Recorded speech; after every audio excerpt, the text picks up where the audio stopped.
Alright, now the next problem I have for you guys here is looking at a triangle. And I'm not really going to spend a lot of time on this one. But let's just kind of keep it really simple here. How many sides of a triangle? 3. Hopefully the prefix tri helps you out with that. So we have 3. And I'm asking you to find the shortest length of the triangle. What does that tell you to do? Is it just 4? Oh yeah, it looks like a cut. That's weird. Yeah, this board's really starting to.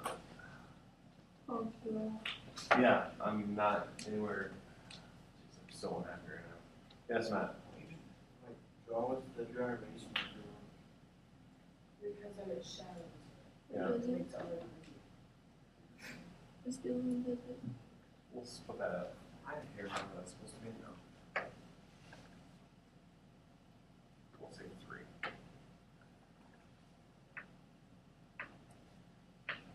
There we go. Call it 4, 3.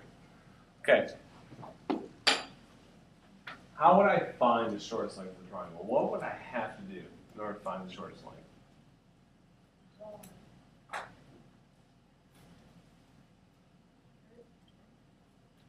Drawing it would help me determine which side is the shortest, but it would not help me actually find the shortest length. So how would you determine the shortest length?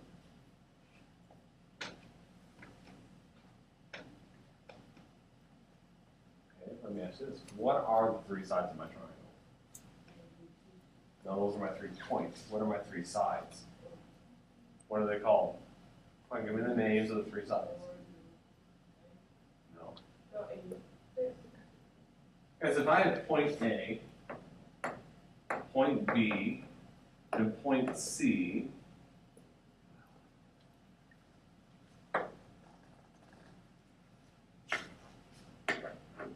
what are the 3 sides of my triangle? What's this side called? AB. What's this side called?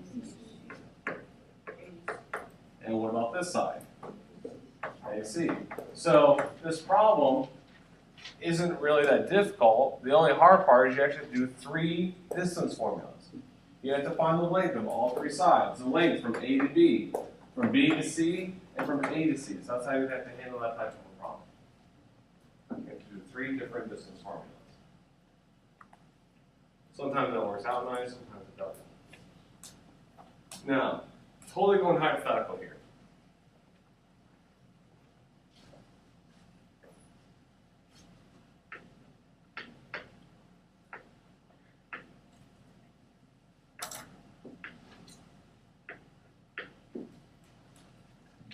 Let's say those are my 3 lengths of a certain triangle. Root 13, 2, and 4.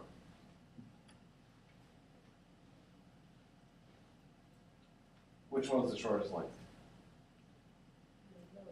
Why not? Oh, we don't know what root 13 is, right? Do we need a calculator to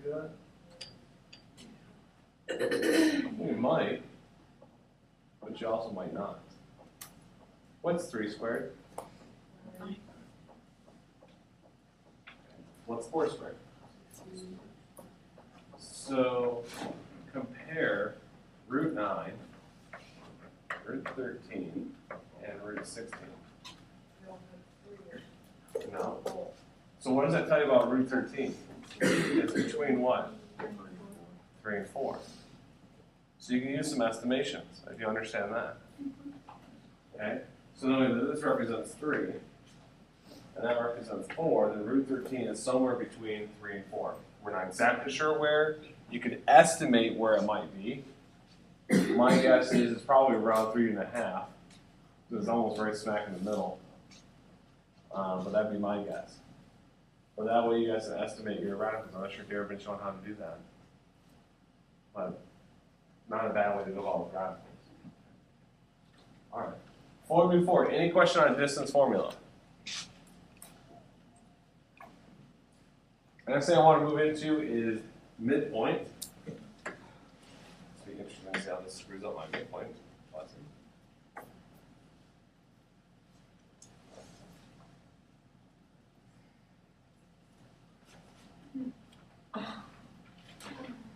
Use your razor.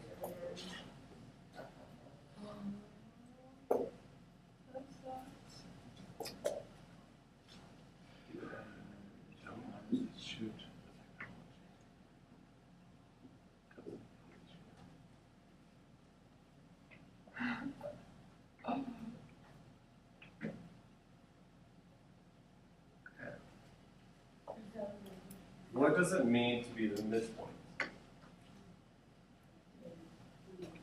What do you mean by between? Because there's a lot of different meanings between. Yeah, A, B, C, D.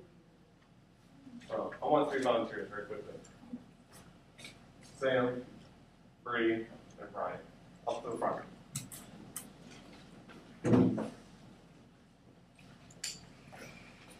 Brian, I want you right here. Good. Sam, right here. Bree, I want you over by your desk. Oh, No, seriously, right there. Perfect. Good. Is Sam between Brian and Bree? Yeah. Yeah, he's between them. Is he the midpoint? No. So is being a midpoint simply mean being between the 2 points?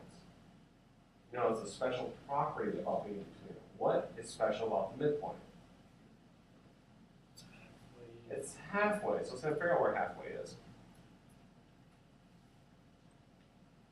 Okay, good. That's perfect. Good enough. So let's suppose I need to find exactly where Sam needed to be. How would I find the midpoint between 3 and Brian?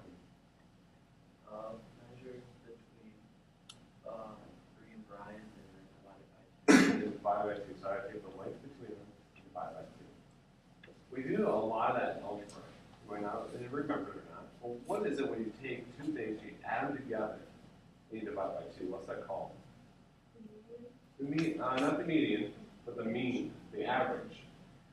All the midpoint is the average of your x's and the average of your y's. That's all it is. I've seen.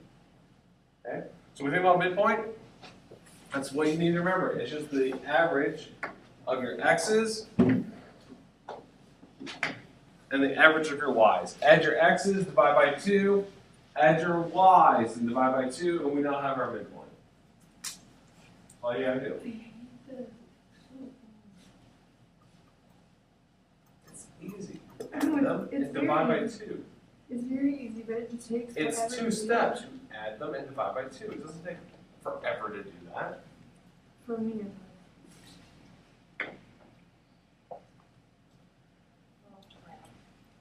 Now, one thing I do want to point out to you guys, please, I want to drive this home. Midpoint. Your outcome as your answer should be a coordinate, an x comma y ordered pair. And it should be pretty self-explanatory. Midpoint. You should be getting a point as your answer. Distance is going to give you a numerical value. Whether it's in a radical or whether it could be a whole number, it's going to give you a numerical value. Midpoint will give you a coordinate. So when I ask you a simple question, such as find the midpoint, and you tell me it's radical 13, I'm not exactly thrilled. Okay, so please make sure that you pay very close attention to what you're being asked to do. So again, if we're going to find midpoint, add your x's, divide by 2, add your y's, divide by 2. So let's do